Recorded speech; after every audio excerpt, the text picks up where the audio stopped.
white, black, Latino, Asian American, Native Americans, everybody.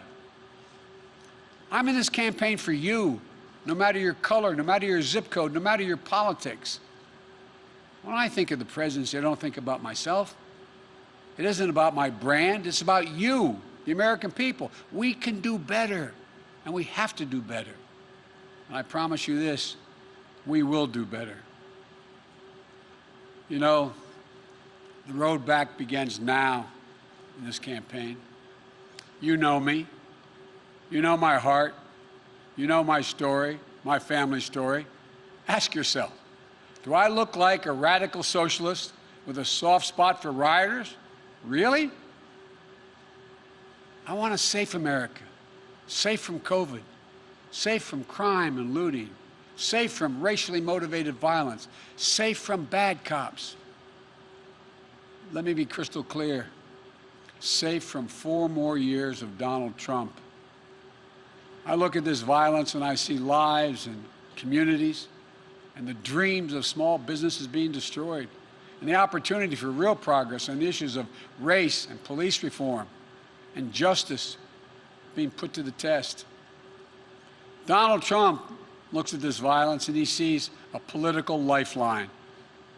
Having failed to protect this nation from the virus that has killed more than 180,000 Americans so far, Trump posts an all-caps tweet screaming law and order to save his campaign. One of his closest political advisors in the White House doesn't even bother to speak in code. She just comes out and she says it. Quote, the more chaos, violence, the better it is for Trump's reelection. Just think about that. This is a sitting president of the United States of America. He's supposed to be protecting this country, but instead he's rooting for chaos and violence. The simple truth is, Donald Trump failed to protect America. So now he's trying to scare America. Since Donald Trump and Mike Pence can't run on the record that has seen more American deaths to a virus, this virus, than the nation suffered in every war since Korea combined.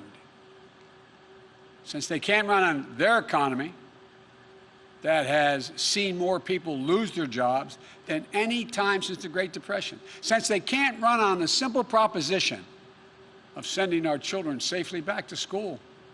Since they have no agenda or vision for a second term. Trump and Pence are running on this, and I find it fascinating. Quote, you won't be safe in Joe Biden's America. And what's their proof? The violence we're seeing in Donald Trump's America. These are not images of some imagined Joe Biden America in the future. These are images of Donald Trump's America today. He keeps telling you, if only he was president, it wouldn't happen. If he was president, he keeps telling us that he was president, you'd feel safe. Well, he is president, whether he knows it or not. And it is happening.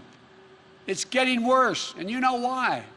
Because Donald Trump adds fuel to every fire. Because he refuses to even acknowledge that there's a racial justice problem in America.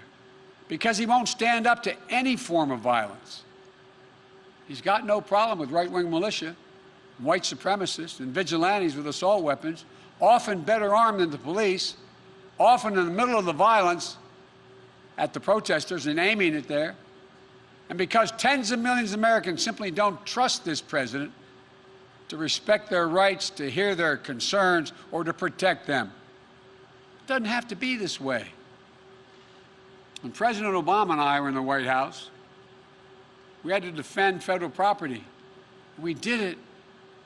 We didn't see it. You didn't see us whipping up fears around the deployment of secret federal troops. We just did our job, and the federal property was protected. When President Obama and I were in office, we didn't look at cities as Democratic or Republican run. These are American cities. But Trump doesn't see himself as president for all of America. Frankly, I believe if I were president today, the country would be safer and we'd be seeing a lot less violence, and here's why. I have said we must address the issue of racial injustice. I've personally spoken to George Floyd's family and to Jacob Blake's family. I know their pain, and so do you. I know the justice they seek, and so do you. They've told us none of this violence respects or honors George or Jacob. I believe we can bring these folks fighting for racial justice to the table. I've worked with police in this country for many years. I know most cops are good, decent people. I know how they risk their lives every time they put that shield on and go out the door. And I'm confident I can bring the police to the table as well. I'd make sure every mayor and governor had the support they needed from the federal government, but I wouldn't be looking to use the United States military against our own people. If I were president, my language would be less divisive. I'd be looking to lower the temperature in this country, not raise it. I'd be looking to unite the nation. But look, if Donald Trump wants to ask the question, who will keep you safer as president? Let's answer that question. First, some simple facts. When I was vice president, violent crime fell 15% in this country. We did it without chaos and disorder. And yes, we did it with Democratic mayors in most of the major cities in this country. The murder rate now is up 26% across the nation this year under Donald Trump. Do you really feel safer under Donald Trump? COVID has taken this year, just since the outbreak, has taken more than 100 years. Look, here's the lives, when you think about it, more lives this year than any other year for the past 100 years. More than 180,000 lives in just 6 months. An average of 1,000 people dying every day in the month of August. Do you really feel safer under Donald Trump? Mr. Trump, you want to talk about fear? Do you know what people are afraid of in America? They're afraid they're going to get COVID. They're afraid they're going to get sick and die. And that is in no small part, it's because of you. We're now on track to more than 200,000 deaths in this country due to COVID. More than 100,000 seniors have lost their lives to the virus. More cops have died from COVID this year than have been killed on patrol. Nearly 1 in 6 small businesses is closed in this country today. Do you really feel safer under Trump? What about Trump's plan to destroy the Affordable Care Act? And with it, the protections for pre-existing conditions that impacts more than 100 million Americans. Does that make you feel safer? Or how about Trump's plan to defund Social Security? The Social Security Administration's chief actuary just released a report saying that if a plan like the one Trump is proposing goes into effect, the Social Security Trust Fund would be, and I quote, permanently depleted by the middle of calendar year 2023, with no ability to pay benefits thereafter. Put it plainly, Trump's plan would wipe out Social Security, period. You feel safer and more secure now? The fear that reigns under this president doesn't stop at our shores. The Kremlin has put bounties on the heads of American soldiers. And instead of telling Vladimir Putin that there'll be no putting up with this, that there'll be a heavy price to pay if they dare touch an American soldier, this president doesn't even bring up the subject in his multiple phone calls with Putin. Been reported that Russian forces just attacked American troops in Syria, injuring our service members. Did you hear the president say a single word? Did he lift one finger? Never before has an American president played such a subservient role to a Russian leader. It's not only dangerous, it's humiliating and embarrassing for the rest of the world to see. It weakens us. Not even American troops can feel safer under Trump.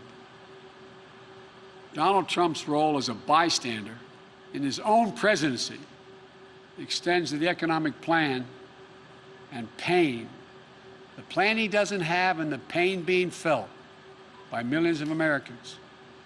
He said this week, and I quote, "You better vote for me or you're going to have the greatest depression you've ever seen."